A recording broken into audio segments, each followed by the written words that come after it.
لا إله إلا الله محمد رسول الله لا إله إلا الله محمد رسول الله لا إله إلا الله محمد رسول الله۔ اب سورہ فاتحہ میں ہم اس مقام پر پہنچے ہیں کہ رب العالمین کی تفسیر دیکھ رہے ہیں، تو پہلے لفظ رب کو سمجھ رہے ہیں۔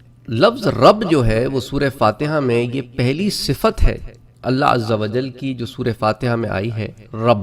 اس سے پہلے الحمدللہ اللہ نے اپنا اسم ذات استعمال کیا، اب پہلی صفت بیان کی گئی۔ اور رب کا جو تصور ہے وہ کفار مکہ میں بھی تھا، مشرکین میں، اسی طرح جو ہے وہ یہود و نصارہ سب میں تھا۔ فرق یہ تھا کہ کفار مکہ اللہ عز و جل کو واحد رب نہیں مانتے تھے، وہ اللہ عز و جل کے نیچے کئی ربوں کو بھی مانتے تھے۔ وہ سمجھتے تھے کہ اللہ عز و جل تک ہماری ڈائریکٹ رسائی نہیں ہے تو ہمیں ان بتوں کے ذریعے اللہ تک جانا ہوگا۔ تو اس آئیڈیا کو ختم کرنا ان کے لیے آسان نہیں تھا کہ جب اسلام آیا اور اس نے کہا کہ نہیں، یہ سارے جتنے تم نے رب بنا کے رکھے ہیں سارے باطل رب ہیں، جھوٹے رب ہیں۔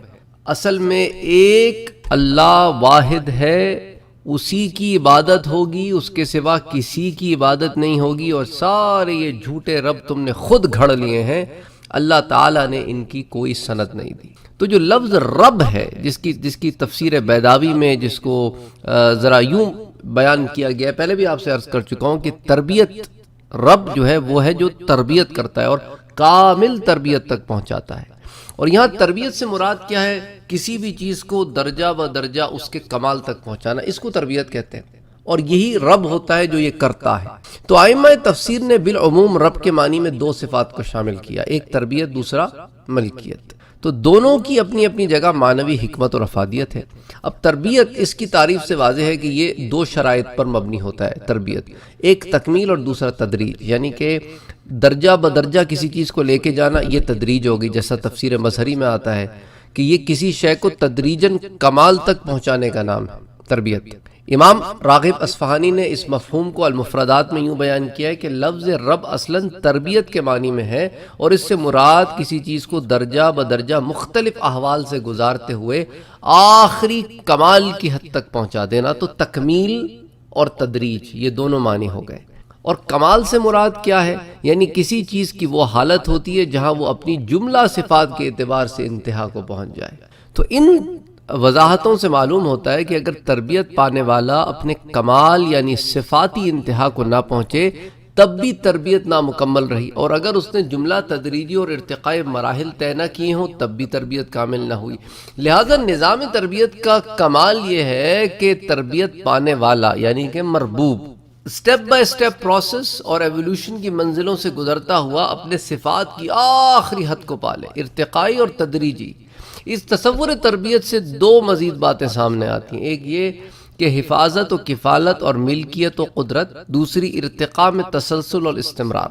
اب ارتقاء جو ایولیوشن ہے وہ اسلام اس کو یوں نہیں لیتا جس طرح ڈارون کی تھیوری پیش کرتی ہے۔ تو تخلیق کائنات، تخلیق انسانی پر باضابطہ دروس میں نے ریکارڈ کیے ہیں قصص الانبیاء کے ضمن میں، تو پھر اب ان تفصیلات میں یہاں پہ ایک دفعہ پھر نہیں جاؤں گا۔ آپ قصص الانبیاء کے شروع کے دروس سن سکتے ہیں جہاں پہ تخلیق کائنات، اسلام اور سائنس وغیرہ جس کے اندر ڈسکشن ہوئی ہے باضابطہ، تو اس کے اندر کئی دروس کے اندر جو ہے ہم نے اس کے اوپر بات کی ہے۔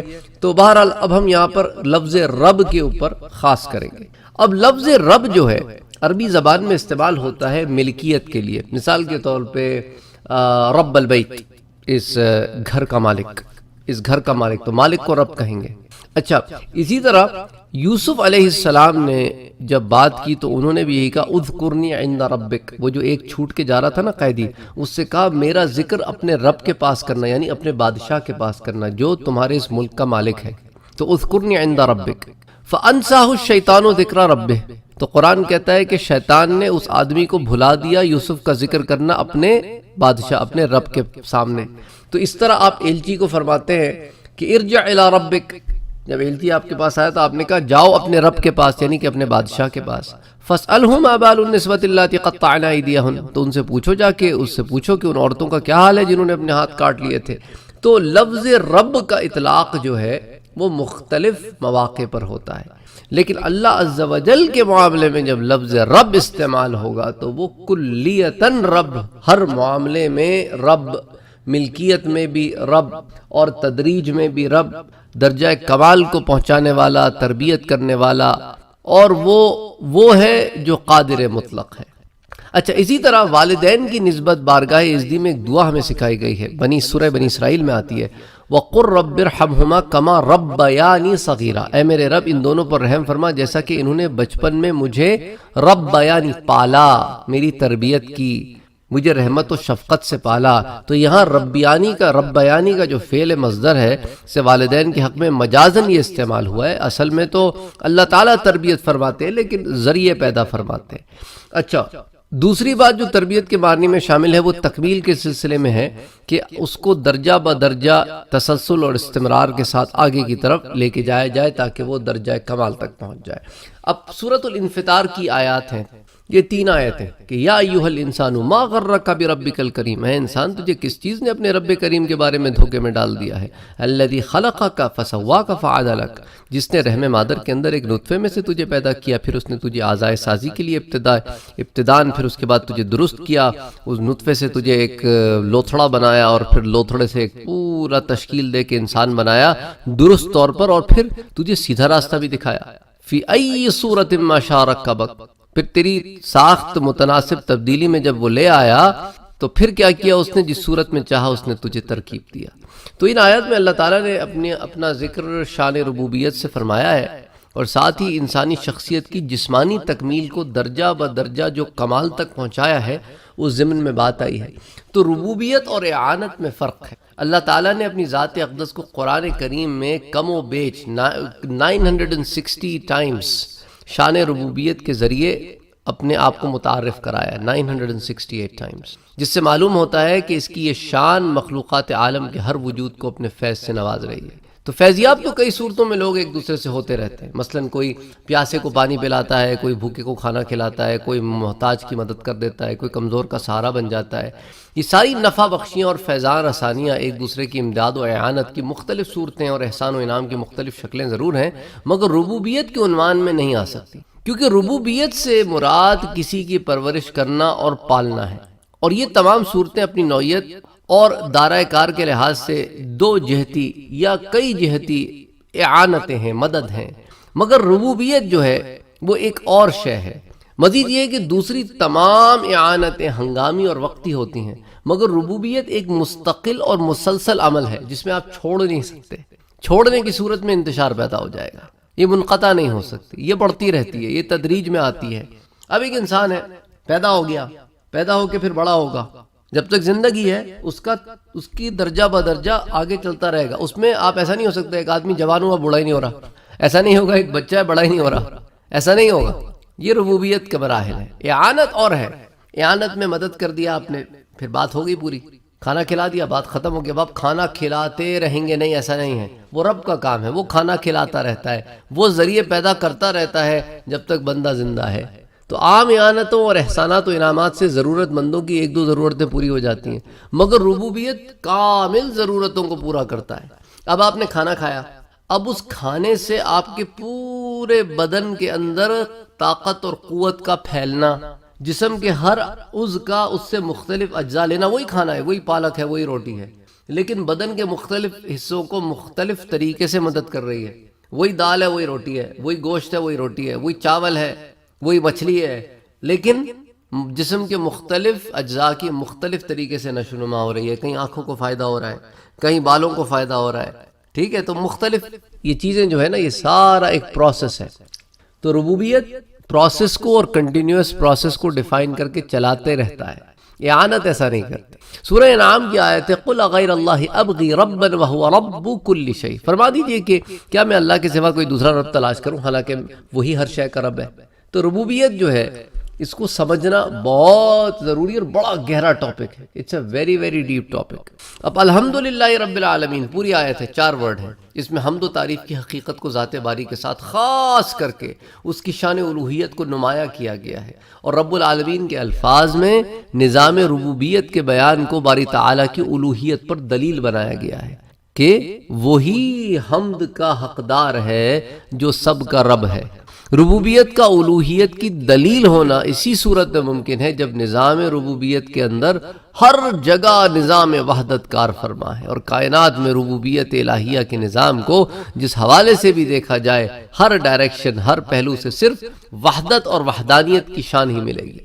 اب ربوبیت جو ہے نا ایک باقاعدہ نظام ہے، باقاعدہ نظام ہے۔ ارشاد باری تعالیٰ ہے، سورۃ الحجر کی آیت ہے، وَإِن مِّن شَيْءٍ إِلَّا عِندَنَا خَزَائِنُهُ وَمَا نُنَزِّلُهُ إِلَّا بِقَدْرٍ مَّعْلُومٍ، اور کوئی چیز ایسی نہیں جس کے ہمارے پاس بے حساب خزانے نہ ہوں، مگر ہم اسے بے ترتیبی اور بے نظامی سے نہیں اتارتے، بلکہ جو کچھ بھی اتارتے ہیں دنیا میں اتارتے ہیں، کائنات میں اتارتے ہیں، مقررہ مقدار کے مطابق ایک نظم سے اتارتے ہیں۔ خزانے ہمارے پاس بے حساب ہیں، لیکن ہم ایک ترتیب سے چیزوں کو اتارتے ہیں کہ نظم و ضبط برقرار رہے۔ اسی طرح وَكُلَّ شَيْءٍ عِندَهُ بِمِقْدَارٍ سورۃ الرعد میں، اور اس کی بارگاہ میں علم و عطا میں ہر چیز کا ایک اندازہ اور نظم مقرر ہے۔ اب کوئی آدمی کہے کہ بھئی اگر ہر چیز بحساب اترتی ہے تو کبھی بارش زیادہ ہو جاتی ہے، سیلاب آ جاتے ہیں، کہیں بارش ہی نہیں ہوتی۔ وہ ایک نظام ہے۔ تم ابھی بارش کے زیادہ ہونے کو دیکھ رہے ہو، تم یہ نہیں دیکھ رہے کہ یہ جو بارش زیادہ ہو رہی ہے نا، اس کے اب سے 2 سال کے بعد کیا اثرات ہوں گے۔ یہ کون سے ریزروائرز ہیں زمین میں جو بھرے گی جا کے، یہ جو تم کہیں بیٹھ کے کنویں کھودو گے، یہ جو پانی نکلے گا، یہ کدھر سے آتا ہے پانی؟ یہ جو زمین کے اندر پانی کی رگیں ہیں، ان کو بھی تو صلاحیت چاہیے نا۔ تم ابھی دیکھ رہے ہو اور وہ سارا نظام دیکھ رہا ہے۔ ان کل شیء خلقناہ بقدر، سورۃ القمر میں فرماتا ہے اللہ تعالیٰ، ہم نے کائنات میں جس قدر اشیاء پیدا کی ہیں سب ایک مقرر نظم اور اندازے کے ساتھ پیدا کی۔ تو ہم رب ہیں، اس نظام کو چلاتے ہیں، تمہاری سمجھ میں یہ بات آنے والی نہیں ہے۔ اچھا، کرۂ ارض جو ہے نا، اس کا اوسط ٹیمپریچر 15 ڈگری سینٹی گریڈ ہے، جو زندگی کی نشو و نما کے لیے نہایت موزوں ہے۔ اگر اس میں ذرا سی بھی کمی بیشی ہوتی تو زندگی کی بیشتر فراوانی ختم ہو جاتی۔ اچھا، قرآن کریم میں اللہ عز و جل سورۃ زخرف میں فرماتے ہیں وَالَّذِي نَزَّلَ مِنَ السَّمَاءِ مَاءً بِقَدَرٍ فَأَنشَرْنَا بِهِ بَلْدَةً مَيْتًا، وہی ذات تو ہے جس نے آسمان سے پانی مقرر اندازہ اور نظم کے ساتھ اتارا۔ تم سمجھتے ہو بارش زیادہ ہو گئی، نہیں، اس کو ایک ایک قطرے کا حساب ہے اس کے بعد۔ تو وہ کہتا ہے بس ہم نے اس نظم سے بارش برسانے کے نتیجے میں مردہ زمین شہر کو زندگی عطا فرما دی۔ اسی طرح اللہ عز و جل فرماتے ہیں سورہ شعراء میں کہ وَلَٰكِن يُنَزِّلُ بِقَدَرٍ مَّا يَشَاءُ وَعِندَهُ بِعِبَادِهِ خَبِيرٌ بَصِيرٌ، لیکن وہ جو کچھ چاہتا ہے اور مناسب سمجھتا ہے مقرر نظم اور اندازے کے مطابق دنیا میں اتارتا ہے۔ بے شک وہ اپنے بندوں کی حاجتوں اور ضرورتوں سے پورے طور پر باخبر ہے، اور ان کے نفع و نقصان کے سارے معاملات کو دیکھنے والا ہے۔ سورج کے نظام، یہ جو نظام گردش ہے نا سورج کا، یہ بھی بڑا امپورٹنٹ ہے۔ سورج نہ نکلے تو پھر آپ کی دنیا میں بہت ساری چیزیں نہیں ہوں گی، زندگی کو بڑا مسئلہ ہو جائے گا اگر سورج نکلنا بند کر دے یا کم بھی کر دے۔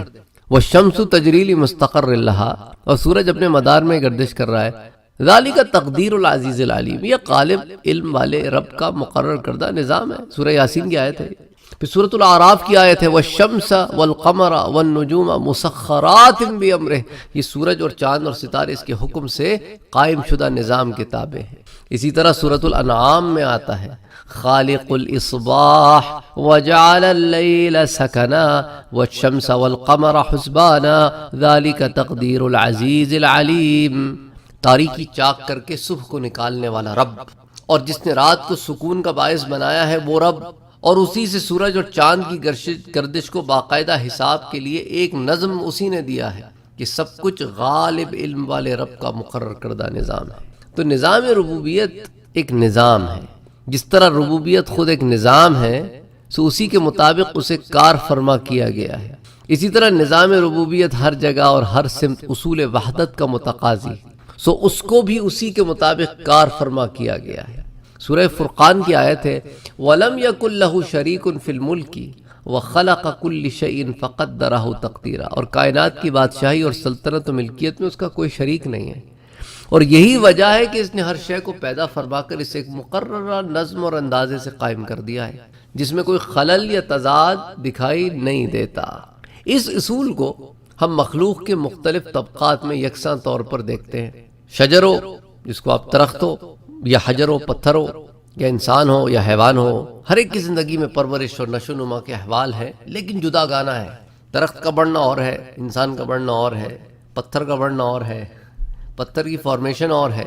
چونٹی بھی رینگتی ہے، بچہ بھی رینگتا ہے، پروسیس الگ ہے۔ چونٹی ساری زندگی رینگتی رہتی ہے، بچہ ساری زندگی نہیں رینگتا، ہر ایک کا اپنا معاملہ ہے۔ سورۃ الروم میں اللہ عز و جل فرماتے ہیں کہ اللہ الذی خلقکم من ضعف ثم جعل من بعد ضعف قوة ثم جعل من بعد قوة ضعفا وشیبة یخلق ما یشاء وهو العلیم القدیر۔ یہ اللہ ہی کی ذات ہے جس نے تمہیں ناتوانی کی حالت میں پیدا کیا، کمزور تھے نا جب پیدا ہوئے تھے، اپنی حاجت کے لیے دوسروں کی ضرورت پڑتی تھی، پھر اس ناتوانی کے بعد قوت سے نواز دیا، پھر تم دوسروں کے دست و بازو بن گئے، پھر اس قوت کے بعد تمہیں پھر دوبارہ ناتوانی کی حالت میں پھیر دیا اور بڑھاپے تک پہنچایا، پھر تم ایک دفعہ ڈیپینڈنٹ ہو گئے، اور وہ جو حالت چاہتا ہے پیدا کرتا ہے، اور علم اور قدرت والا رب ہے۔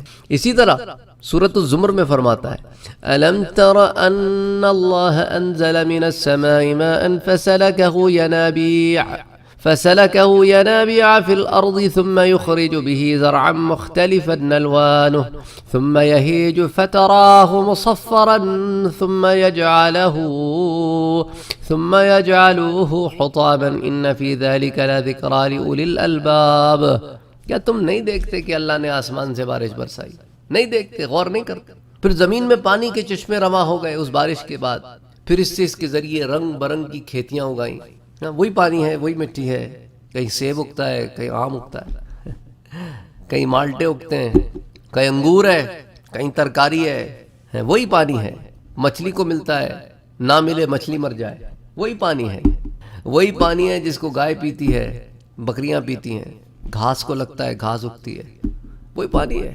کھیتیاں اگتی ہیں، لہلاتی ہیں، پھر ان کی مزید نشو و نما ہوتی ہے، وہ پک کر تیار ہو جاتی ہیں۔ ایسا نہیں ہوتا کہ وہ اس کا بھی ایک تربیت ہے، ہر پودے کی ایک تربیت ہے، چھوٹا ہو کے بڑا ہو کے پک کے پھر اتار لو، نہیں اتارو گے سڑ جائے گا۔ پھر دیکھتے نہیں ہو کہ تم ان پر زردی چھا گئی، پھر انہیں خشک کر کے ریزہ ریزہ کر دیا ہے، یہ پتے ہیں، خوبصورت ہیں، پھول ہیں، خوبصورت ہیں، پھر ایک وقت آتا ہے ختم ہوتے ہیں، ریزہ ریزہ ہو کے ہواؤں میں فضاؤں میں بکھر جاتے ہیں۔ بے شک اس پورے نظام میں دانش مندوں کے لیے بڑی عبرت ہے۔ اگر بندہ سوچے نا، اگر سوچے تو بہت نشانیاں ہیں۔ سورہ یوسف میں ہے، سورہ یوسف، وَكَأَيٍّ مِّنْ آيَةٍ فِي السَّمَاوَاتِ وَالْأَرْضِ يَمُرُّونَ عَلَيْهَا وَهُمْ عَنْهَا مُعْرِضُونَ۔ آسمانوں اور زمین میں کتنی نشانیاں ہیں جن پر ان کا گزر ہوتا رہتا ہے اور ان پر دھیان نہیں کرتے۔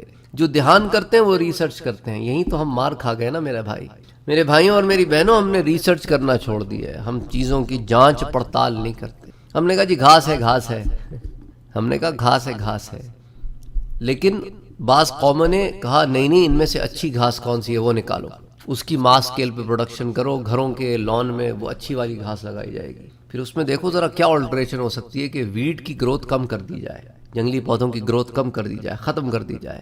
گولف کورس پہ کون سی گھاس لگے گی؟ کرکٹ کے گراؤنڈ میں کون سی گھاس لگے گی؟ فٹ بال کی کون سی ہے نا، ہاکی کے کون سی؟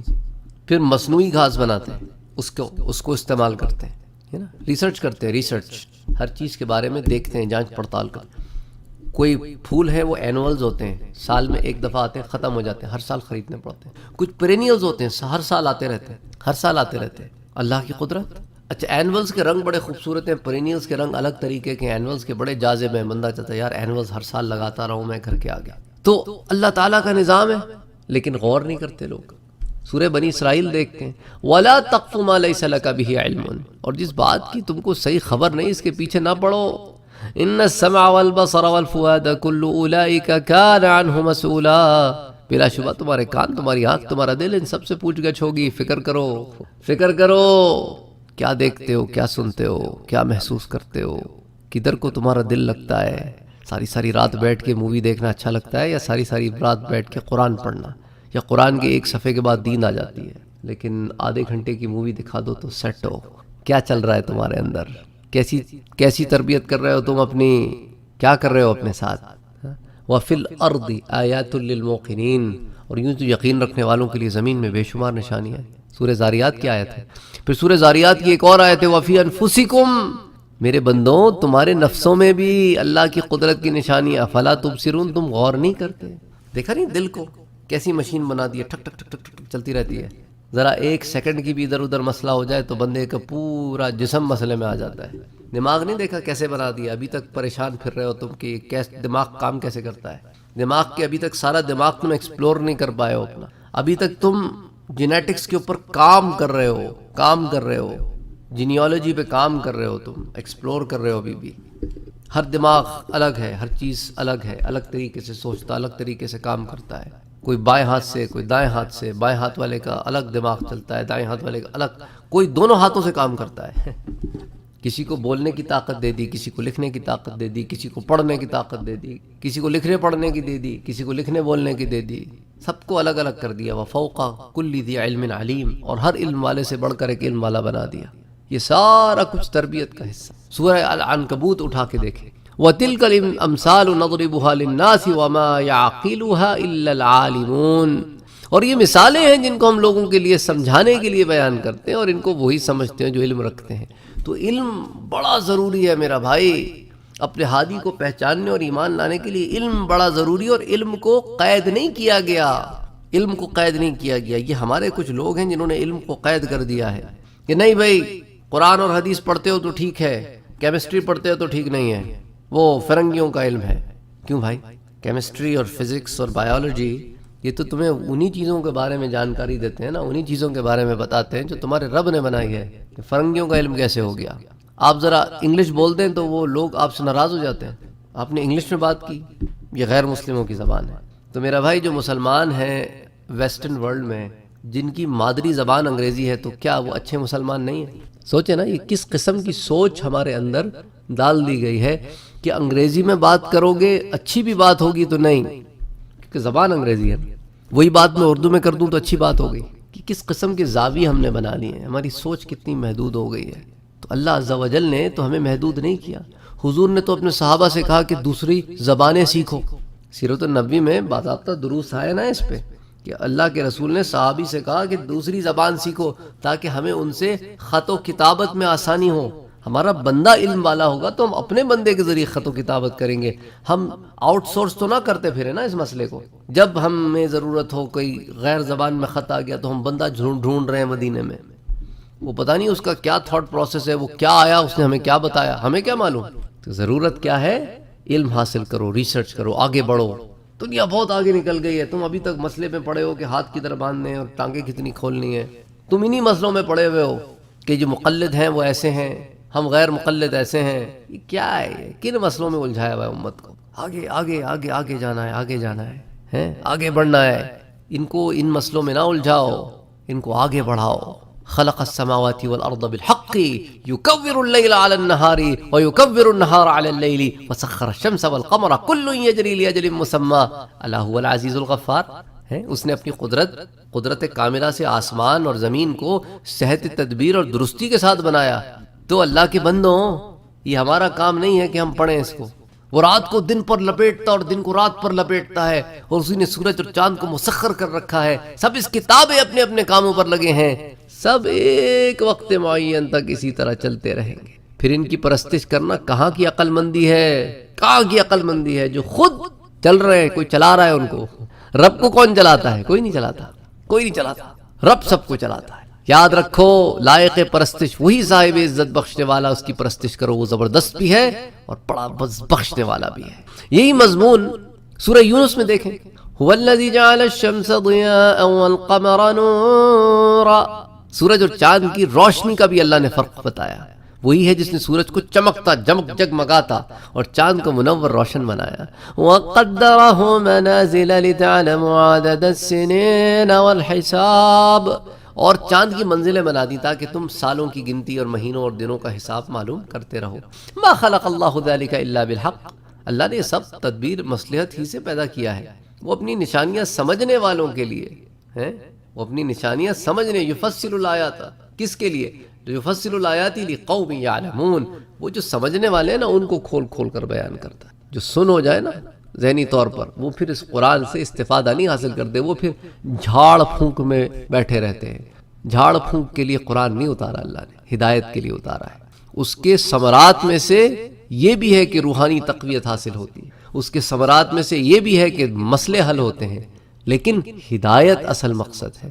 ان فی اختلاف اللیل والنہار وما خلق اللہ فی السماوات والارض لآیات لقوم یتقون، بے شک رات اور دن کے بدلنے میں اور جو کچھ اللہ نے آسمانوں اور زمین میں پیدا کیا ہے، سب میں اللہ سے ڈرنے والوں، حق کے پرستاروں کے لیے بڑی نشانیاں ہیں۔ دیکھو اللہ کی نشانیاں، دیکھو تو صحیح، غور تو کرو، آگے بڑھو۔ دیکھو تمہارا ایک چھوٹا سا بزنس ہے، اس میں تم نیا انوویٹو کیا کر سکتے ہو کہ تم اسی ٹائم میں اپنے بزنس کو انکریز کرو۔ کچھ ایسا کرو نا، کچھ انوویٹو، کچھ نیا سوچو۔ کاروبار بڑھانے کی ترکیبیں ہوتی ہیں، طریقے ہوتے ہیں، جائز طریقے ہوتے ہیں، جائز ترکیبیں ہوتی ہیں۔ پڑھتے ہو، پڑھنے کے بھی طریقے ہوتے ہیں۔ ایک بچہ ہے، وہ چیزوں کو ایوالو کرتا ہے، سمجھتا ہے، کہتا ہے یار یہی کیمسٹری کا چیپٹر ہے، اس کو اگر اس طرح پڑھایا جائے نا تو یہی معاملہ 2 منٹ میں سمجھ میں آ جائے گا۔ یہ جس طرح یہ پڑھا رہے ہیں نا، یہ یار بڑا مشکل کر رہا ہے اس معاملے کو۔ سوچا نا اس نے، سوچ کے اس نے ایک راہ نکالی۔ تو اولم یتفکروا، قرآن کہتا ہے سورہ روم میں، اولم یتفکروا، کیا انہوں نے اپنے دلوں میں غور نہیں کیا، فی انفسہم، اپنی جانوں میں، ما خلق اللہ السماوات والارض وما بینہما الا بالحق، کہ جو کچھ اللہ نے آسمان اور زمین میں اور ان کے درمیان بنایا اپنی مصلحت حکمت سے بنایا ہے، حق پہ بنایا ہے، واجل مسمى، اور ایک وقت معینہ کے لیے پیدا کیا ہے۔ یہ مقصد حیات، معرفت الہی، دیدار الہی کے سوا کیا ہو سکتا ہے؟ اللہ اکبر وان کثیرا من الناس بلقاء ربهم لکافرون، لیکن اکثر لوگ آخرت کو نہیں سمجھتے، اپنے رب کو نہیں سمجھتے، اور منکر ہوتے ہیں دیدار رب کے، تمنا نہیں کرتے اپنے رب کے دیدار کی۔ رات اور دن ہمیشہ ایک خاص نظام اور طریقے سے چل رہے ہیں، سورج چاند سب ایک طریقے سے چل رہا ہے۔ سورہ یونس میں اللہ عز و جل فرماتے ہیں قل من یرزقکم من السماء والارض، کون ہے ان سے پوچھو جو تم کو آسمان اور زمین سے رزق کون دیتا ہے؟ کون دیتا ہے؟ امن یملک السمع والابصار ومن یخرج الحی من المیت ویخرج المیت من الحی، کان اور آنکھیں کا مالک کون؟ چاہے تمہاری قوت و سماعت و بصر اگر وہ سلب کر لے تو کون تمہیں واپس کرے گا؟ اور کون جاندار سے نکالتا ہے، اور پھر امور کائنات کی تدبیر کون کرتا ہے؟ بس یقیناً وہ سب بول اٹھیں گے اللہ کرتا ہے۔ تو فقل، ان سے کہیے، افلا تتقون، پھر تم اللہ سے تقوی کیوں نہیں اختیار کرتے؟ سورہ یونس میں آ جائے فذالکم اللہ ربکم الحق فماذا بعد الحق الا الضلال فانا تصرفون، بس یہی اللہ تمہارا حقیقی رب ہے، حق بات کے ظاہر ہو جانے کے بعد بجز گمراہی کے کیا رہ گیا؟ پھر تم کدھر جا رہے ہو؟ کہاں بھاگتے پھر رہے ہو؟ کہاں جا رہے ہو؟ کیا ڈائریکشن ہے تمہاری؟ کیا گول ہے تمہارا؟ کیا ٹارگٹ ہے تمہارا؟ تم رب کو راضی کرنے میں لگے ہو یا غیر کو راضی کرنے میں لگے؟ کس نے سارا نظام بنا کے کھڑا کیا؟ امن جعل الارض قرارا وجعل خلالها انہارا وجعل لها رواسیا وجعل بین البحرین حاجزا، بلاد بتاؤ تو کس نے زمین کو جائے قرار و قیام بنایا؟ کس نے اس کے درمیان نہریں بنائیں؟ کس نے اس زمین کو ٹھہرانے کے لیے بھاری پہاڑ بنائے؟ اور کس نے 2 دریاؤں کے درمیان ایک حجاب بنایا؟ کس نے بنایا کہ وہ دریا آپس میں ملتے نہیں؟ کیا اللہ کے ساتھ کوئی اور معبود ہے؟ الہ مع اللہ بل اکثرهم لا يعلمون، لیکن اکثر ان میں سے جانتے نہیں کیونکہ سوچتے نہیں۔ اللہ اکبر، قرآن بھرا پڑا ہے۔ سورہ نمل کی آیت نمبر 62 63 اٹھا کے دیکھیں، 64 اٹھا کے دیکھیں، ایک ایک آیت کو اگر ہم ایکسپلین کریں گے تو ہفتوں مہینوں لگ جائیں گے صرف رب کو سمجھنے میں کہ الم ترو کیف خلق اللہ 7 سماوات طباقا، دیکھتے نہیں ہو کہ اللہ نے طے بتے 7 آسمان بغیر ستونوں کے کیسے کھڑا کر دیے ہیں؟ زمین میں راہیں تمہارے لیے بنا دیں، زمین کو تمہارے لیے بچھا دیا۔ ارے انسان، فَلْيَنْظُرِ الْإِنسَانُ إِلَىٰ طَعَامِهِ، اپنے کھانے کی طرف تو دیکھ، کیسے انواع و اقسام کی چیزیں تیرے آگے ہوتی ہیں۔ دیکھ، ایک گھیوں کو زمین سے اٹھا کے بالیں بنا کے بالوں کو اس فارم میں لا کے تو اس کے اندر سے میدا نکال کے نان بھی بناتا ہے، اور اس کے اندر سے گھیوں نکال کے چپاتی پراٹھے بھی بناتا ہے، بڑی بڑی کڑھائیوں میں پوریاں بھی تل کے کھاتا ہے، اور پھر اسی سے یہ کیک بھی بناتا ہے، پیسٹری بھی بناتا ہے، سب بناتا ہے نا، اسی گھیوں سے بناتا ہے۔ وہ کہیں جوار اگاتا ہے، جوار کی روٹی، مکئی اگاتا ہے، مکئی کی روٹی، بھوسے کی روٹی، سب بناتا ہے۔ تو دیکھ تو صحیح اپنے کھانے کے لیے تو صرف روٹی ہے، پھر چاول، گھی، دودھ ہے، دودھ سے کیا کیا بناتے ہو؟ تم بٹر بھی بناتے ہو، گھی بھی بناتے ہو، دہی بھی بناتے ہو، لسی بھی بناتے ہو، دودھ بھی پیتے ہو، دودھ میں سے فیٹس نکال لیتے ہو، کریم بھی بناتے ہو، سب بناتے ہو دودھ سے، صرف ایک دودھ سے بناتے ہو۔ پھر دودھ بھی ایک نہیں، کئی قسم کے، گائے کا بھی ہے، بھینس کا بھی ہے، بکری کا بھی ہے، اونٹ کا بھی ہے۔ انا صببنا الماء صبا، بے شک ہم ہی نے خوب پانی برسایا، ثم شققنا الارض شقا، پھر ہم نے زمین کو جا بجا پھاڑ دیا، فانبتنا فیہا حبا، پھر اسی میں سے غلہ بھی پیدا کیا، انواع و اقسام کے پھل اور ترکاریاں، زیتون، کھجور، سب ہم نے اگائے، اپنے بندوں کے لیے اگائے۔ ہائے پر بندے شکر گزار نہیں ہیں بندے۔ واللہ انزل من السماء ماء، اللہ نے آسمان سے مے برسایا، فاحیا به الارض بعد موتها، پھر زمین مر گئی تھی زندہ کر دیا ہے، یہ سارا کچھ۔ پھر اللہ تعالیٰ ایک اور جگہ فرماتے ہیں وَإِنَّ لَكُمْ فِي الْأَنْعَامِ لَعِبْرَةً، اور تمہاری یہ جو چوپائے ہیں نا، چار پیر والے جانور، ان میں بڑا سبق ہے۔ دیکھتے نہیں ہو ان کے پیٹ کی طرف ایک طرف گوبر ہے اور ایک طرف خون ہے، اور بیچ میں سے ہم دودھ نکال دیتے ہیں۔ آئے ہائے، نسقیکم مما فی بطونہ من بین فرث ودم، گوبر اور خون دونوں پلید ہیں، دونوں استعمال کے لائق نہیں ہیں، لیکن دودھ بنا دیتے ہیں لبنا خالصا سائغا للشاربین، دودھ بناتے ہیں جو بالکل صاف ستھرا ہے۔ تم یہ زمین دیکھتے ہو، اس کے اندر کھاد دیکھتے ہو، کھاد بدبو آتی ہے کھاد میں سے، اس کو استعمال نہ کرو، لیکن بغیر کھاد کے تم کچھ اگا نہیں سکتے۔ کون بناتا ہے سب کچھ؟ کون نکالتا ہے سب کچھ؟ پہاڑ، بڑے بڑے پہاڑ، معدنیات سے بھرے ہوئے، منرل سے بھرے ہوئے، سونے کی کانیں، چاندی کی کانیں، ہیرے کی کانیں، کوئلے کی کانیں، کہاں سے آئیں؟ کس نے دی ہیں؟ لوہا، حدید، اگر آج لوہا اللہ تعالیٰ لے لینا حدید یا دے ہی نا تو سارا نظام ٹھپ ہو جائے گا، صرف حدید۔ گھر دیکھ لیں اپنے، ہمارے گھر میں کتنا لوہا لگا ہے، گاڑیاں، الیکٹرانکس، کمپیوٹر، یہ مائک جس میں بات کر رہا ہوں یہ میٹل کا بنا ہوا ہے، میٹل کا مائک، اس کا یہ آگے سٹینڈ یہ میٹل کا ہے، اس کے آگے جو پاپ فلٹر لگا ہوا ہے وہ جس چیز سے پکڑا ہوا ہے وہ میٹل کی ہے۔ سارا کچھ اللہ تعالیٰ نے بنا کے ہمیں دے دیا، میرے بندو استعمال کرو۔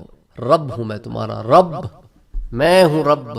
افرأیتم ما تمنون، آئے دیکھتے نہیں ہو تمہیں پیدا کیسے کیا؟ ایک چھوٹا سا خطرہ تھا، اس کو ٹپکا دیا، اس سے 6 فٹ کا آدمی نکل گیا۔ انتم تخلقونہ ام نحن الخالقون، یہ تم نے بنایا تھا خطرہ، تم نے 6 فٹ کا آدمی کیا یا ہم نے کیا؟ کس نے کیا ہے؟ نحن قدرنا بینکم الموت وما نحن بمسبوقین، ہم ہی نے تمہارے درمیان موت کو مقرر کیا ہے، جب جس کا وقت آتا ہے اٹھ جاتا ہے، اور ہم اب بھی عاجز نہیں۔ اللہ اکبر، اللہ اکبر۔ میرے بندو افرأیتم ما تحرثون، بھلا دیکھو جو تم بوتے ہو، انتم تزرعونہ ام نحن الزارعون، تم تو بو کر فارغ ہو جاتے ہو، اس کو اگاتا کون ہے؟ تم اگاتے ہو، ہم اگاتے ہیں؟ کون اگاتا ہے اس کو؟ افرأیتم الماء الذی تشربون، پانی دیکھتے ہو نا جو تم پیتے ہو، 2 ہائیڈروجن 1 آکسیجن، H2O، پانی بناتے ہو نا، H3O ہو جائے تو زہر ہے، H2O پہ تو کام چل رہا ہے، HO پہ بھی کام نہیں چلے گا، H2O پہ کام چلے گا۔ افرأیتم الماء الذی تشربون، انواع و اقسام کے بنا دیے، انواع و اقسام کے پانی، مزے، الگ الگ مزوں کے پانی، وہی زمین ہے، الگ الگ مزے کا پانی، کیمیکل کمپوزیشن الگ کر دی۔ تو انتم تنزلتموہ من المزن، تم اتارتے ہو بادلوں سے پانی، تم لے کے تم چڑھاتے ہو بادلوں میں پانی، ہم چڑھاتے ہیں۔ پھر ہمیں پتا ہے کہ بادلوں کو کب ملا کے کب برسانا ہے، ہر دفعہ بادل ملتے ہیں تو نہیں برستے، ہم برساتے، ام نحن المنزل، ہم برساتے ہیں، تم برساتے ہو۔ افرأیتم النار التی تورون، بھلا آگ کو تو دیکھو جس کو تم سلگاتے ہو، کس نے بنائی ہے تپش؟ کس نے آگ بنائی ہے؟ یہ تم رگڑ کے جو آگ نکالتے ہو تو پیچھے سے جو تم چیز ڈال کے اس کے اندر سے گیس ڈالتے ہو، کہاں سے آتی ہے یہ گیس؟ تمہاری نیچرل گیس تم بناتے ہو، یہ ہم نے زمین میں تمہیں دی ہے۔ انتم انشأتم شجرتها ام نحن المنشئون، اور یہ درختوں کو جو تم آگ نکالتے ہو درختوں میں سے، تم نے پیدا کیے درخت، ہم نے پیدا کیے ہیں۔ تو فسبح باسم ربک العظیم، تو بس اپنے رب کے نام کی پاکی بیان فرمائیے جو بڑی عظمت والا ہے۔ سورہ واقعہ کی آیت ہیں ساری، اور جو صحیح معنوں میں اللہ کو مانتے ہیں نا، جب وہ اللہ کی نشانیاں دیکھتے ہیں تو سورہ آل عمران کی آیت ان کی زبانوں پہ جاری ہو جاتی ہے۔ ربنا ما خلقت هذا باطلا، اے ہمارے رب تیری تخلیق کردہ کوئی شے بھی ایسی نہیں جو بیکار ہو، باطل ہو، تیری ہستی کی راہ نہ دکھاتی، ہر چیز اس بات کی گواہی دیتی ہے کہ تو ہے اور بس تو ہی ہے۔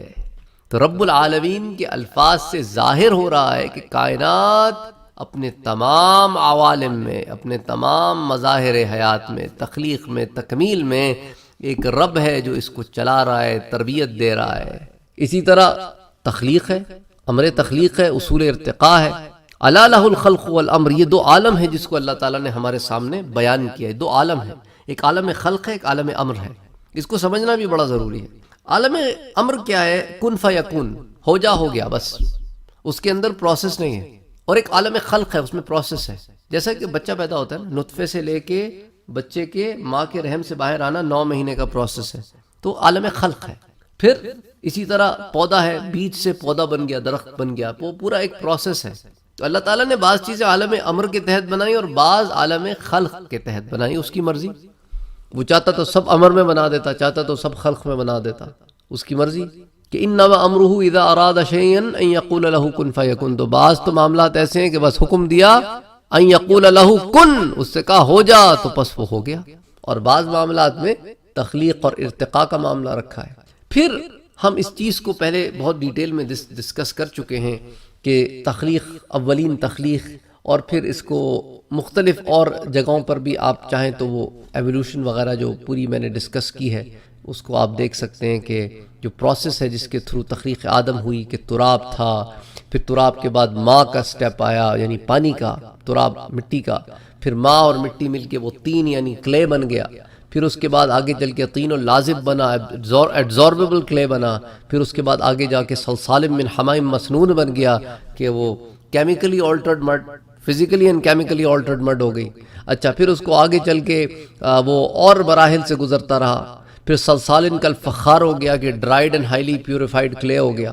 تو یہ تمام مدارس سے اللہ تعالیٰ نے گزار کے پھر سلالۃ من طین بنا دیا اس کو، کہ ایکسٹریکٹ آف پیوریفائڈ کلے. تو پیوریفائڈ کلے کے ایکسٹریکٹ سے پھر تخلیق آدم. تو یہ 7 مراحل اس کو تفصیل سے میں بیان کر چکا ہوں، اسی لیے یہاں پہ میں دوبارہ نہیں جا رہا، کیونکہ ان تمام چیزوں کو، تخلیق کائنات کو، تخلیق آدم کو، ان تمام مراحل کو میں پہلے ڈسکس کر چکا ہوں سورہ فاتحہ میں نہیں، دوسرے دروس میں. تو اگر آپ کو نہ ملیں تو مجھے آپ کامنٹ میں پوچھ سکتے ہیں، تو پھر میں آپ کو ان دروس کی طرف ڈائریکٹ کر دوں گا کہ کون سی پلے لسٹ میں یا کون سے دروس ہیں. بہرحال وَإِذْ قَالَ رَبُّكَ لِلْمَلَائِكَةِ إِنِّي جَاعِلٌ فِي الْأَرْضِ خَلِيفَةً.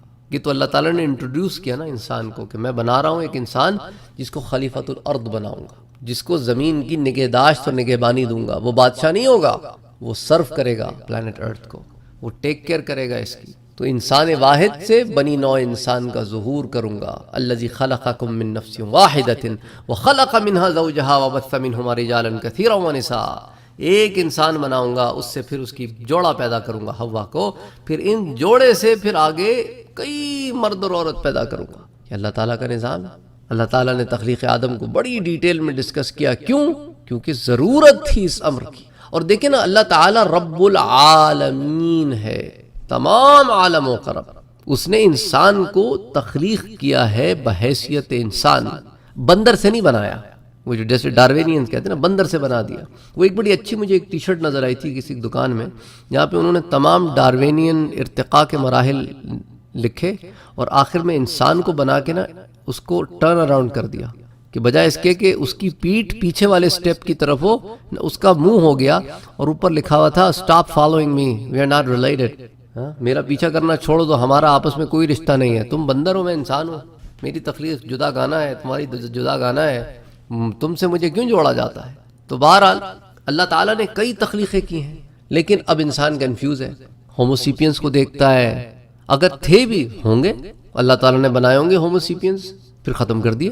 تو کیا ضرورت ہے کہ ہوموسیپین ہی آگے چل کے انسان بنے ہو سکتا ہے ہوموسیپین ہو، ختم کر دیا اللہ نے، آدم کو بھیج دیا بعد میں. ہومو گروپ ہے نا، جو ہومینوئڈ سے نکلے ہیں، اس کی سپر فیملی ہے، اس کی فیملی ہے، پھر اوپر سپر فیملی ہے، پھر اس کا اوپر ایک آرڈر ہوتا ہے، پرائمیٹ آرڈر ہوتا ہے، پھر اس کی کلاس ہے میمیلیا، پھر اس کے اوپر اس کا سب فیلیم ہے ورٹیبریٹا، پھر اس کا فیلیم ہے کورڈیٹا. یہ پورا ایک اسٹرکچر ہے. ٹھیک ہے، تو اللہ تعالیٰ تو رب العالمین ہے. میں تو ہماری عیسائی جو احباب ہیں ان سے کہتا ہوں کہ قرآن میں رب العالمین ہے، دا لارڈ آف دا ورلڈز. وہ بڑے حیران ہوتے ہیں، کہتے ہیں یہ کانسیپٹ ہماری کتابوں میں نہیں ہے، لارڈ آف دا ورلڈز نہیں ہے، عالمین نہیں ہے. تو قرآن تو بڑی جامع کتاب ہے، کلام اللہ ہے قرآن. تورات، انجیل، زبور تو صرف کتاب اللہ ہے، قرآن کتاب اللہ بھی اور کلام اللہ بھی ہے. تو وما من دابۃ فی الارض ولا طائر یطیر بجناحیہ الا امم امثالکم. اور اے انسانوں، کوئی بھی چلنے پھرنے والا جانور اور پرندہ جو اپنے دو بازوؤں سے اڑتا ہو، ایسا نہیں ہے مگر یہ کہ بہت سی صفات میں وہ تمہارے ہی مماثل ہے۔ وہ مماثلت سے کنفیوز ہو گیا بیچارہ ڈارون اور اس کے ماننے والے۔ وہ مماثلت کو وہ کہتے ہیں جی کیمیکل کمپوزیشن میں یہ چیزیں ایک ہی جیسی ہیں، ٹھیک ہے۔ اب اگر تم ہائیڈروجن کے لیول پہ ایک چیز دیکھو گے جا کے، اور آکسیجن، تو ہر چیز آپ کو بولے گا یار یہ تو ایک ہی ہے، اس میں بھی ہائیڈروجن، اس میں بھی ہائیڈروجن، اس میں بھی نائٹروجن، اس میں بھی نائٹروجن ہے، اس میں بھی کیلشیم ہے، اس میں بھی کیلشیم ہے۔ وہ ہڈی ہے، کیلشیم تو ہوگا اس میں، یہ ضروری تو نہیں ہے نا۔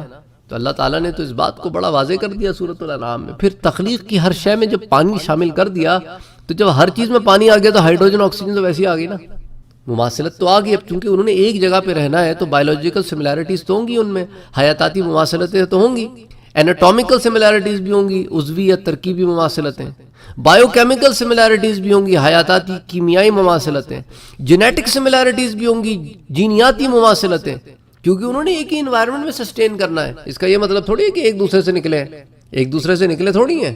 تو بہرحال یہ مفروضہ ارتقاء جو ہے نا، یہ ایوولوشن تھیوری، یہ بڑی کھوکھلی تھیوری ہے، اس کو پروموٹ بڑا کیا جاتا ہے، لیکن اس کے اندر لوپ ہولز اتنے زیادہ ہیں کہ انہوں نے من گھڑت اقسامیں کی ہوئی ہیں اس میں سے۔ 1950s میں اس پروسیس کو جنہوں نے سٹارٹ کیا کہ اتنا سست عمل ہے اور یہ ہے وہ ہے، تو بھئی تو پھر ہماری زندگی میں کوئی ایک آدھ بندر تو مجھے ذرا بدلتا ہوا نظر آنا چاہیے نا۔ 100-150 سال میں کوئی ایک آدھ بندر، وہ کہتے ہیں کہ بندروں کی یہ قسم افریقہ میں پائی جاتی ہے، اب ان کی ناک جو ہے نا 100-150 سال میں ایک تھوڑا سا فرق آ گیا، اب یہ انسان کی طرف آ رہی ہے ناک۔ ایسا تو نہیں ہونا چاہیے نا۔ اچھا اگر ارتقاء کا مسئلہ چل رہا ہے تو بھی 4 انگلیوں اور ایک انگوٹھے پہ میں کیوں رک گیا؟ کوئی 5ویں انگلی بھی نکلنی چاہیے، 5ویں انگلی بھی نکلنی چاہیے نا۔ کتنے عرصے سے وہی دل ہے، 2 ہو جانے چاہیے، یا ایک کچھ فرق آنا چاہیے نا۔ پھر اب نیکسٹ سٹیج کیا ہوگی انسان کی؟ کچھ اور بن جائے گا انسان۔ اگر ایوولوشن چل رہی ہے تو انسان کو کچھ بنتے رہنا چاہیے نا۔ 1 ملین سال سے آدم ہی کیوں ہے؟ 1 ملین سال میں آدم کو کچھ اور بن جانا چاہیے، اولاد آدم کو کچھ اور بن جانا چاہیے۔ ساری بس گھڑنتو ایک پوری ایک ملٹی بلین ڈالر انڈسٹری ہے، پیسہ لگا ہوا ہے نا، جہاں پیسہ لگا ہوتا ہے وہاں پہ اس طرح کے کام ہوتے رہتے ہیں۔ اچھا مچھلی کی ایک قسم ہوتی ہے، اندھی مچھلی ہوتی ہے، جس کی آنکھ نہیں ہوتی، بصارت کی صلاحیت سے محروم ہوتی ہے، سمندر کی تہہ میں رہتی ہے۔ اس مختصر سے ماحول میں اس کے ساتھ ریڈار کے نظام کی حامل اور برقی صلاحیت کی مدد سے دیکھنے والی مچھلیوں کی چند اقسام بھی پائی جاتی ہیں اسی کے ساتھ۔ تو اگر ارتقاء پسندوں کی تحقیق درست ہوتی تو اندھی مچھلی باقی دونوں اقسام کی مچھلیوں کی غارت گری سے مفقود ہو چکی ہوتی، لیکن ہم اس بات سے بخوبی آگاہ ہیں کہ مچھلیوں کی یہ تینوں اقسام لاکھوں سال سے ایک ساتھ زندگی گزار رہی ہیں، کوئی چینج نہیں ہوتی، ایک دوسرے کو ختم بھی نہیں کرتی۔ سروائیول آف دا فٹس کا نا ڈارون نے، سروائیول آف دا فٹس کا مطلب ہے یا اندھی ان کو مار دیتی یا وہ اس کو مار دیتے۔ اچھا اس طرح اندھا سانپ ہوتا ہے، ایک چھپکلی کی ایک قسم ہے جس کے ہاتھ پاؤں نہیں ہوتے، اس لیے اس مخلوق کے لیے زندگی انتہائی دشوار ہوتی ہے، لیکن اس کے باوجود لاکھوں سال سے کرۂ ارض پر موجود ہے اور ختم نہیں ہوتی۔ تو سروائیول آف دا فٹس یہاں بھی فیل ہو جاتا ہے۔ پھر آسٹریلیا میں خار پشت ہوتا ہے جس کے وہ پیٹھ کے اوپر وہ کانٹے ہوتے ہیں نا، خار پشت آسٹریلیا میں ہوتا ہے خاص قسم کا، جو اپنے بچے کو کینگرو کی طرح اپنے پیٹھ سے معلق تھیلی میں اٹھائے پھرتا رہتا ہے، اپنے پیٹ سے معلق ایک تھیلی ہوتی ہے اس میں اٹھا کے پھرتا رہتا ہے۔ وہ ہزارہ سال سے اسی طرح چل رہا ہے۔ 2 تھیلیاں آ جانی چاہیے تھی، یا تھیلی پہ کوئی زپ بھی لگا لیتا بھائی، بٹن کچھ تو ہوتا، کچھ تو تبدیلی آتی ہے، لیکن معاملہ ویسے ہی چل رہا ہے۔ تو اگر مفروضہ ارتقاء کے حامیوں کو دعوت درست ہوتا تو ہر مخلوق میں ایسے ارتقائی عمل آتے۔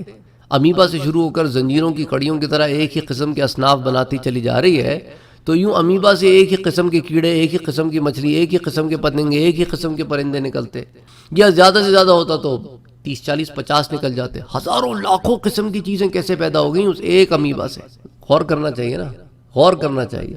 یہ کمی ہے اس چیز کی کہ وہ رب کائنات کے قائل نہیں ہے۔ فلسفی کو بحث کے اندر خدا ملتا نہیں، ڈور کو سلجھا رہا ہے اور سرا ملتا نہیں۔ تو اسلامی تصور تخلیق ہی حق ہے کہ لقد خلقنا الانسان فی احسن تقویم، ہم نے انسان کو بہترین ساخت میں پیدا کیا، اعتدال اور توازن کے ساتھ پیدا کیا ہے۔ سورہ 3 کی آیت ہے یہ، تم اس کو زبردستی ادھر ادھر ملاتے رہتے ہو۔ ہم نے انسان کو تخلیق کیا ہے سر نو، تم ادھر ادھر ملاتے رہتے ہو۔ اور پھر فَإِذَا سَوَيْتُهُ وَنَفَخْتُ فِيهِ مِن رُّوحِي فَقْعُوا لَهُ سَاجِدِينَ، جب اس کی تشکیل ہو گئی پوری ظاہری، کمال کو پہنچ گئی، درست حال کو پہنچ گئی، اس پیکر بشری کے باطن میں اپنی نورانی روح پھونک دی، تو پھر فرشتوں کو حکم دیا رب نے کہ اس کے آگے سجدے میں گر پڑنا۔ تو فرشتوں نے اور تمام مخلوقات نے اور آدم اور اولاد آدم کے آگے سرنگوں کیا کہ ہاں اشرف المخلوقات ہے یہ، ہم ان کی معاونت کریں گے، ہم ان کی مدد کریں گے ان تمام مراحل میں۔ المواہب اللدنیہ میں ایک حدیث آتی ہے کہ جبرائیل علیہ السلام مقام فردوس اور رفیع اعلیٰ کے فرشتوں کے ساتھ کرۂ ارضی پر اترے اور حضور اکرم صلی اللہ علیہ وآلہ وسلم کے مزار اقدس کی جگہ سے رسول اللہ کی بشریت مطہرہ کے لیے مٹی حاصل کی، من موضع قبرہ الشریف، ٹھیک ہے، وہی بیضاء، اور وہ سفید رنگ کی چمکدار مٹی تھی، منیرہ، چمکدار، پھر اسے جنت کی رواں نہروں کے صاف اور اجلے پانی سے گوندا گیا اور اسے اس قدر صاف کیا گیا کہ وہ سفید موتی کی طرح چمکدار ہو گئی اور اس میں سے نور کی عظیم کرنیں پھوٹنے لگی۔ اس کے بعد ملائکہ نے اسے لے کر عرش الہی اور کرسی وغیرہ کا طواف کیا۔ بالآخر تمام ملائکہ اور جمیع مخلوقات عالم کو حضور اور آپ کی عظمت کی پہچان ہو گئی۔ یہ ظاہری جسم کی بات ہو رہی ہے، نور محمدی تو تخلیق ہو گیا سب سے پہلے، جس کے اوپر میں نور محمدی پر بھی ایک آپ کو درس دے چکا ہوں، تو اس کی تخلیق تو اور ہے، اس نور محمدی سے پھر سب کی تخلیق ہے۔ یہ تو ظاہری جسم کی تخلیق کی بات ہو رہی ہے۔ حضرت عبداللہ ابن عباس اس ضمن میں اس قدر مختلف منقول ہیں کہ آپ کے لیے خاک کے مبارک سرزمین مکہ کے مقام کعبہ سے حاصل کی گئی۔ صاحب عوارف المعارف بھی اس کی تائید کرتے ہیں۔ شیخ یوسف بن اسماعیل النبہانی رحمۃ اللہ علیہ بھی جواہر العارف سید عبداللہ میر غنی کے تحت ان کی کتاب الاسئلۃ النفسیہ کے حوالے سے اس امر کی تائید کرتے ہیں۔ یہی وجہ ہے کہ حضور کا پیکر بشریت بھی نور کی طرح لطیف تھا۔ آپ کی بشریت مطہرہ کے اس پاکیزہ اور نورانی جوہر کی حالت کا اندازہ اس امر سے بھی ہوتا ہے کہ آپ کے پیکر اقدس پر کبھی مکھی نہیں بیٹھتی تھی، جیسا کہ کتب سیر و فضائل میں صراحتاً موجود ہے۔ قاضی ایاز اس کو شفا میں نقل کرتے ہیں کہ ان الذباب کان لا یقع علی جسدہ ولا ثیابہ، کہ مکھی نہ تو حضور کے جسم اطہر پہ بیٹھتی نہ آپ کے کپڑوں پہ بیٹھتی۔ حضرت عمر سے منقول ہے، تفسیر المدارک میں یہ آتا ہے ان اللہ عصمک من وقوع الذباب علی جسدک لانہ یقع علی النجاسات، بے شک اللہ نے جسم پر مکھی کے بیٹھنے سے بھی آپ صلی اللہ علیہ وسلم کو پاک رکھا کیونکہ وہ نجاستوں پر بیٹھتی ہے۔ اچھا، اب تطبیق پیدا کر دیتے ہیں۔ عبداللہ ابن عباس والی حدیث کیا ہے، روایت کیا ہے؟ سرزمین مکہ۔ امام قسطلانی والی روایت کیا ہے؟ سرزمین جہاں سے جبرائیل علیہ السلام نے آپ کی مٹی اٹھائی، وہ موضع آپ کی قبر شریف ہے۔ اس میں بھی تطبیق ملتی ہے عوارف المعارف میں۔ وہ کہتے ہیں کہ یہ وہی مٹی تھی جو مکے میں تھی، کیونکہ مکے کی مٹی وہ پہلی مٹی تھی جس نے اللہ تعالیٰ کی اطاعت قبول کی۔ تو اس کے بعد جب پانی ہوا تو پانی میں کچھ مٹی بہہ کر مکے سے مقام مدینہ تک آئی، اور اس مٹی سے میرے پاک نبی صلی اللہ علیہ وآلہ وسلم، وہی مٹی تھی تو جبرائیل لے گئے، تو اس میں مکہ اور مدینہ دونوں شامل ہو گیا۔ اللہ اکبر، اللہ اکبر۔ تو دونوں روایتیں کمال کو پہنچتی ہیں۔ تو نظام ربوبیت اور انسانی زندگی کا ایک حیاتاتی پروسیس ہے۔ اس میں آپ دیکھیں سیلولر ڈویژنز ہوتی ہیں، اس میں مائٹوٹک ڈویژن ان یوٹرس ہوتی ہے جس کو رحم مادر میں خلیاتی تقسیم کہتے ہیں۔ بڑی تفصیلات آتی ہیں، قرآن میں موجود ہیں سنگل لائف سیل کے بارے میں کہ یا ایھا الناس اتقوا ربکم الذی خلقکم من نفس واحدہ، ایک سنگل لائف سیل سے، ایک جان سے پیدا کیا۔ وَهُوَ الَّذِي أَنشَأَكُم مِّن نَّفْسٍ وَاحِدَةٍ، اور وہی اللہ ہے جس نے تمہاری حیاتاتی نشو و نما ایک جان سے کی۔ سورۃ الانعام کی آیت ہے، سورہ لقمان کی آیت ہے ما خلقکم ولا بعثکم الا کنفس واحدہ، تمہیں پیدا کرنا اور تمہیں دوبارہ اٹھانا بالکل اسی طرح ہے جیسے ایک جان سے انسانی زندگی کا آغاز کیا جاتا ہے۔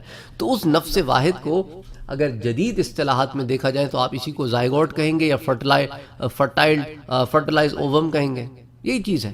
ارشاد باری تعالیٰ ہے کہ انا خلقنا الانسان من نطفۃ امشاج نبتلیہ فجعلناہ سمیعا بصیرا، بے شک ہم نے انسان کو مخلوط نطفہ، جس کو کہتے ہیں نا وہ منگلڈ فلوٹ، اس سے پیدا کیا ہے۔ اس ٹرمینالوجیز ہیں۔ اس آیت کریمہ میں نظام ربوبیت کے اس حسن انتظام کا بیان ہے کہ ذات حق نے اسی ایک جان کے اندر بنیادی طور پر مکمل سننے، دیکھنے اور سوچنے والا انسان بننے کی تمام صلاحیتیں، پوٹینشیلٹیز ودیعت کرتی۔ پھر یہ منگلڈ فلوٹ منگلڈ فلوئڈ جو ہے نا، اس کے متعلق فرٹیلائزیشن کا ایک نظام ہے. قرآن حکیم نے فرٹیلائزنگ لکوڈ کے بارے میں بات کی ہے، منی یمنا اسپرم کے بارے میں بات کی ہے، مائن دافق لکوڈ پورڈ آؤٹ، اس کے اوپر بات کی ہے. کئی ٹرمینالوجی، سمفسس پیوبس، ترائب، صلب، سیکرم، یہ تمام چیزیں قرآن میں موجود ہیں. مرد کا پانی، سیمن. پھر انیٹمی کے اوپر قرآن نے کتنی بات کی ہے. اچھا، مائن مہین، ڈسپائس لکوڈ، پھر نطفت امشاج، مکسچرز اور منگلڈ لکوڈز، یہ سارے ورڈز قرآن میں موجود ہیں. تو نظام ربوبیت اور خلیاتی تقسیم جو ہے نا، مائٹوٹک ڈویژن، اس کے اوپر علماء نے بڑا کام کیا ہے کہ سنگل لائف سیل ہے، پھر اس کے بعد آگے اس کے تمام مراحل ہیں، پھر زائگوٹ ہے. اچھا، پھر اس کے بعد وہ مائٹوٹک ڈویژن میں جو علوم الحیاتیات کے رو سے پھر 4 اس کے مراحل ہوتے ہیں کہ ایک پرو فیز ہوتا ہے، میٹا فیز ہوتا ہے، اینا فیز ہوتا ہے، ٹیلو فیز، یہ تمام مراحل سے گزرتے ہیں. پھر انسان کی حیاتیاتی زندگی ورٹیکلی اور ہاریزونٹلی، عمودی اور افقی، دونوں طرح سے ارتقا پذیر ہوتی ہے. تو ایسی بات نہیں ہے، لیکن وہی بات ہے کہ ہم پڑھیں تو نا. وَلَقَدْ خَلَقْنَا الْإِنسَانَ مِنْ سُلَالَةٍ مِنْ طِينٍ، اور بے شک ہم نے انسان کی تخلیق کی ابتدا مٹی کے کیمیائی اجزاء کے خلاصے سے کی. ثم جعلناه نطفة في قرار مكين، پھر ہم نے اسے نطفہ تولیدی قطرہ بنا کر ایک مضبوط جگہ رحم مادر میں رکھا. ثم خلقنا النطفة علقة، پھر ایک جگہ یہ کہا فخلقنا العلقة مضغة فخلقنا المضغة عظاما فكسونا العظام لحما. یہ تمام پروسیس ہے کہ نطفے کو رحم مادر میں معلق وجود بنا دیا. پھر ہم نے اس معلق وجود کو ایک ایسا لوتھڑا بنا دیا جو دانتوں سے چبایا ہوا لگتا ہو. پھر ہم نے اس لوتھڑے سے ہڈیوں کا ڈھانچہ بنایا، پھر ان ہڈیوں پر گوشت اور پٹھے چڑھائے. پھر ہم نے اسے تخلیق کی دوسری صورت میں بدل دیا، نشو نما کر دی، اس کی انسان بنا دیا، باہر نکال دیا. ثم انشأناه خلقا آخر. تو ڈیولپمنٹ سٹیجز ہیں ہیومن بینگ کی. ایک تخلیق آدم کی ہے، ایک ہیومن کی ہے کہ سلالۃ من طین، ایکسٹریکٹ آف کلے سے معاملہ شروع ہوتا ہے جو اس کی کور ہے. پھر نطفہ بنتا ہے. جب کور بن گئی تو انسانوں کے آپس کے ملاپ سے نطفے سے علقہ، علقے سے مضغہ، مضغہ سے عظام، عظام سے لحم. یہ نا آپ کی سپرمیٹک لکوڈ آف سپرم سے ہینگنگ ماس کلنگنگ، پھر اس کے بعد چوڈ لمپ، پھر اسکیلیٹل سسٹم، پھر مسکولر سسٹم، خلق آخر، یعنی کہ آپ کی جو نیو کریشن ہو گئی، جو آپ جو سپرم سے لے کے یہ تمام تدریجی مراحل سے گزرے. اور یہ تمام چیزیں پھر اللہ تعالیٰ نے جو بنایا تو اس کو سمع بھی دی، سننے کی طاقت، ابصار، دیکھنے کی طاقت، افئدہ، دل، احساسات کی طاقت. انا خلقنا الانسان من نطفة امشاج نبتلیہ فجعلناہ سمیعا بصیرا. ٹھیک ہے، تو یہ تمام باتیں ہمارے سامنے موجود ہیں جن کے اوپر کام بھی ہو چکا ہے. ایمبریو پہ کام ہوا ہے، جنین جس کو کہتے ہیں، بطن مادر میں 3 پردوں میں تشکیل پاتا ہے. سورۃ الزمر میں آتا ہے یخلقکم فی بطون امہاتکم خلقا من بعد خلق فی ظلمات 3. وہ تمہیں ماؤں کے پیٹوں میں تاریکیوں کے 3 پردوں کے اندر ایک حالت کے بعد دوسری حالت میں مرحلہ وار تخلیق فرماتا ہے. یہی اللہ تمہارا رب تدریجاً پرورش فرمانے والا ہے. اس کی بادشاہی اندر بھی اور باہر بھی. تو اس کے سوا کوئی عبادت کے لائق نہیں. پھر تم کہاں بہ کے جا رہے ہو؟ یہ تو مائکروسکوپ تو ابھی بڑا ریسنٹلی 17ویں صدی میں ایجاد ہوا ہے نا، 17 سینچری میں. اس کے بعد خوردبین ایجاد کر کے پھر دیکھا گیا تو پتہ چلا یہ تو اندر 3 والز ہوتی ہیں. 3 والز ہوتی ہیں جس کو قرآن 1400 سال پہلے بتا رہا ہے کہ انٹیریئر ایبڈومینل وال ہوتی ہے، پھر یوٹرین وال ہوتی ہے، پھر ایمنیوکریونک میمبرین ہوتا ہے جس کو ایکسٹرا ایمبریونک میمبرین بھی کہتے ہیں. تو قرآن نے اس کو پہلے کہا ظلمات ان ویلز آف ڈارکنیس، لیئرز میں ہیں، تاریکیوں میں ہیں. ظلمات ان ثلاث، کوریون، ایمنیون، ایمنیوٹک فلوئڈ. تو ڈاکٹر کیتھ مور نے بھی اس کے اوپر بڑی تفصیل سے لکھا ہے. آپ چاہیں تو ان کی کتاب انگلش میں موجود ہے، آپ وہ بھی پڑھ سکتے ہیں. اس کا اردو ترجمہ ہے، چاہے تو وہ بھی پڑھ سکتے ہیں. بہرحال انسانی وجود کی تکوین کے بھی 4 مراحل ہیں. ایک تو کریشن ہے، اس کی تخلیق ہے. پھر ایک ارینجمنٹ ہے، تسویہ جس کو کہتے ہیں اردو میں. پھر ایک ایسٹیمیشن ہے جس کو آپ تقدیر کہتے ہیں، اور ایک گائیڈنس ہے، اس کی ہدایت ہے. سورہ اعلیٰ میں اللہ عز و جل نے فرمایا سبح اسم ربک الاعلیٰ الذی خلق فسوی والذی قدر فہدی. اپنے رب کی تسبیح کے نام کے ساتھ تسبیح بیان کریں جو سب سے بلند ہے، جس نے کائنات کی ہر چیز کو پیدا کیا، پھر اسے جملہ تقاضوں کی تکمیل کے ساتھ درست توازن دیا، اور جس نے ہر چیز کے لیے قانون مقرر کیا، پھر اسے اپنے اپنے نظام کے مطابق رہنے اور چلنے کا راستہ بتایا. تو یہ تمام معاملات قرآن میں موجود ہیں. اچھا، نظام ربوبیت کا ایک شاندار اہتمام ہے، وہ بھی ڈسکس کرتا ہوں آپ سے، کہ ایک اوسط درجے کے آدمی کا ایک بار خارج ہونے والا مادہ، ایک دفعہ جب منی نکلتی ہے نا، اس میں پتہ ہے کتنے سپرمز ہوتے ہیں؟ 400 ملین سپرمز ہوتے ہیں ایک دفعہ میں. ان 400 ملین سپرم میں سے پھر ایک ولادت ہوتی ہے، کبھی تو ہوتی نہیں، کبھی 2 ہوتی ہیں. 4 ملین کس کو بول؟ 400 ملین، یعنی اس کو آپ کہتے ہیں 40 کروڑ سپرمز ہوتے ہیں. ایک اخراج میں. اللہ اکبر، یہ اللہ کی شان ہے، میرے پاک پروردگار کی شان ہے. اللہ اکبر. یا ایھا الانسان ما غرک بربک الکریم، تجھے تیرے رب کریم کے بارے میں کس چیز نے دھوکے میں ڈال رکھا ہے. پھر اللہ تعالیٰ نے پریگننسی کے سٹیجز بھی بیان کیے. حملتہ امہ کرہا ووضعتہ کرہا وحملہ وفصالہ 30 شہرا. اس کی ماں نے اسے تکلیف اٹھا کر پیٹ میں رکھا اور اس طرح تکلیف سے جنا، اور اس کے حمل اور دودھ چھڑانے کی مدت کم سے کم 30 ماہ ہے. سارا پروسیس ہے، 2.5 سال جس کو کہتے ہیں آپ، 30 ماہ، 2.5 years. پھر اس کی نرشمنٹ ہے، اس کی پروٹیکشن ہے، اس کی موومنٹ ہے، نقل و حرکت ہے، کنٹرول آف ٹیمپریچر، بڑا کنٹرول ٹیمپریچر اللہ تعالیٰ نے پیٹ کے اندر مینٹین کیا ہوا ہے. یہ تمام چیزیں اگر انسان غور کرے تو دیکھے کہ رب کائنات کس طرح ہماری حفاظت فرماتے ہیں ہر مرحلے میں. انسانی زندگی کی بقا کے لیے، اس کی ہدایت کے لیے اس کو ہدایت فطری کی ضرورت ہے، ہدایت حسی کی ضرورت ہے، ہدایت عقلی کی ضرورت ہے، ہدایت قلبی کی ضرورت ہے، ہدایت ربانی کی ضرورت ہے. تو وجدانی، وہی، دل، عقل، حس، تمام چیزیں اللہ تعالیٰ نے انسان کے لیے مہیا کی، اسے فراہم کی. کہ ربنا الذی اعطى کل شیء خلقہ ثم ہدیٰ. موسیٰ علیہ السلام نے کہا نا فرعون سے، ہمارا رب وہی ہے جس نے ہر چیز کو اس کے لائق وجود بخشا، پھر اس کے حسب حال اس کی رہنمائی کی. اسی طرح اب آپ حسیات میں آ جائیں، سینسز میں. سمع دیا آپ کو، ان السمع والبصر والفؤاد، آپ کو سننے کی طاقت، دیکھنے کی طاقت، دل دیا، احساس کی طاقت. ٹھیک ہے. پھر اس کے بعد آپ کو ہدایت عقلی دی، جیسا کہ قرآن کہتا ہے فلا تعقلون فلا یتدبرون. پھر ہدایت قلبی دی، آتیناہ رحمتا من عندنا وعلمناہ من لدنا علما. سورہ کہف میں ہم نے اسے اپنی بارگاہ سے خصوصی رحمت عطا کی اور ہم نے اسے اپنی طرف سے ایک اسرار و معارف کا الہامی علم سکھایا. پھر ہدایت ربانی وحی کے ذریعے، کہ اس میں بھی پھر 3 اقسام ہدایت عامہ ہے. تو وجعلنا منہم ائمۃ یہدون بامرنا، اور ہم نے ان میں سے پیشوا یعنی انبیاء مبعوث کر دیے جو انہیں ہمارے حکم کی رہنمائی عطا کرتے تھے. اسی طرح ایک اور جگہ ارشاد کیا سورہ بقرہ میں قد تبین الرشد من الغی، بے شک ہدایت گمراہی سے واضح طور پر ممتاز ہو چکی ہے. فمن شاء فلیؤمن ومن شاء فلیکفر. سورہ کہف میں پس جو چاہے ایمان لائے، جو چاہے انکار کرے. سورہ دہر میں فرمایا انا ہدیناہ السبیل اما شاکرا واما کفورا، بے شک ہم نے اسے سیدھی راہ دکھا دی، اب چاہے وہ مان لے یا انکار کرے. پھر ہدایت خاصہ ہے، ہدایت طریق. یہ ہدایت ربانی کا ایک اور درجہ ہے جو ہدایت عامہ کے بعد بالخصوص اہل ایمان کو نصیب ہوتا ہے، کہ جو لوگ انبیاء کی دعوت پر ایمان لانے کے بعد سعادت اخروی کی منزل مقصود کے حصول کے لیے کوشش کرتے ہیں. کہ قرآن میں سورہ تغابن میں اللہ عز و جل فرماتے ہیں وَمَن يُؤْمِن بِاللَّهِ يَهْدِ قَلْبَهُ، اور جو کوئی ایمان لے آئے اللہ پر اس کی دل کی رہنمائی اللہ تعالیٰ فرماتے ہیں. ان الذين آمنوا وعملوا الصالحات يهديهم ربهم بإيمانهم. سورہ یونس میں بے شک جو لوگ ایمان لائے اور نیک عمل کرتے رہے انہیں ان کا رب ان کے ایمان کے باعث جنتوں تک پہنچا دے گا. پھر ہدایت الایصال ہے، یہ وہ آخری اور حتمی ہدایت ہے جس میں منزل مقصود تک کامیابی و کامرانی کے ساتھ پہنچنے کی قطعی ضمانت عطا کی جاتی ہے. یہ ہدایت عام اہل ایمان کے لیے بھی نہیں بلکہ صرف المومنین کے لیے جو تقوی کی شرائط پر پورے اترتے ہیں. کہ سیہدیہم ویصلح بالہم، اللہ تعالیٰ ان قریب انہیں اپنی منزل تک بھی پہنچائے گا اور ان کا حال بھی سنوار دے گا. سورہ محمد کی آیت ہے. سورۃ الاعراف کی آیت ہے الحمدللہ الذی ہدانا لہذا. سب تعریف اللہ کے لیے جس نے ہمیں یہاں تک پہنچایا، ہدایت دی. تو انسان کو اللہ تعالیٰ نے نشو نما ہر طریقے سے کی، علم سے کی، اس کی ہدایت سے کی، حواس خمسہ دیے، اور حواس خمسہ اس کو ظاہری بھی دیے، باطنی بھی دیے، قلبی بھی دیے. چھونے کی قوت، دیکھنے کی قوت، سننے کی قوت، چکھنے کی قوت، سونگنے کی قوت، یہ تمام یہ حواس خمسہ ہیں آپ کے، اور ان میں سے کوئی ایک دوسرے کا بدل نہیں ہو سکتا. یہ سارے کے سارے اللہ عز و جل نے عطا فرمائے.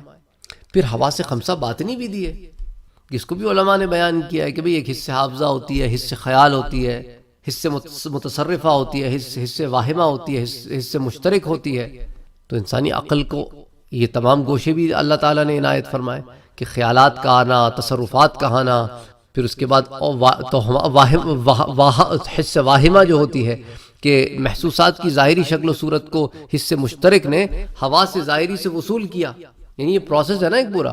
بھئی دیکھیں حصے مشترک کیا ہے. انسانی عقل کا یہ گوشہ کیا کرتا ہے کہ جو آپ کے حواس ظاہری ہوتے ہیں نا، جو آپ کے سینسز ہوتے ہیں، ان سے چیزیں وصول کرتا ہے. ٹھیک ہے، اس نے وہ چیزیں اخذ کر لی. اب آنکھ نے ایک چیز دیکھ لی، اب انسانی عقل کے اس حصے پر اس کی تصویر بن جاتی ہے، حصے مشترک. پھر حصے خیال کا کام یہ ہے کہ وہ حصے مشترک پہ پہنچنے والی چیزوں کی تصویر اور شکلوں کی ظاہری صورت کو اپنے اندر محفوظ کر لیتا ہے. کہ پھر آپ کبھی درخت دیکھیں گے نا، کسی بھی قسم کا، آپ کو پتا ہوگا درخت ہے، ٹھیک ہے.